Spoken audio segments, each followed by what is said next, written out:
My name is Marco Sorgiovanni. I own Autobahn Mechanical Electrical Services, Cannington here in WA. I've been involved with cars all my life, as small as a little kid. Cars has always been a passion. I enjoy every aspect. Some of the challenges in running your own workshop is customer expectations, technology as it's fastly changing these days. The rewards are basically seeing, a problem that has encountered us and then it ends up on the lot and it's ready to be picked up. That's the reward, the customer satisfaction, them thanking us and we've achieved our goal.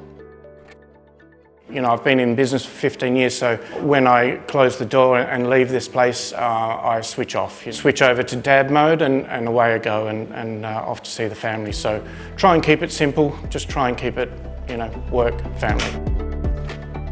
Building loyalty and trust with customers is to a good degree simple.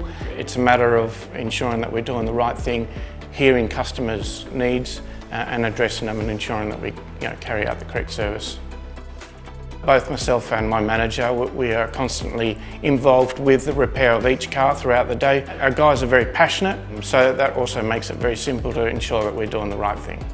Castrol has always backed us from a technical point of view and also from a product range. So, with the latest cars coming through, there's always a product that fits, and having Castrol's knowledge in that area makes things easy for us.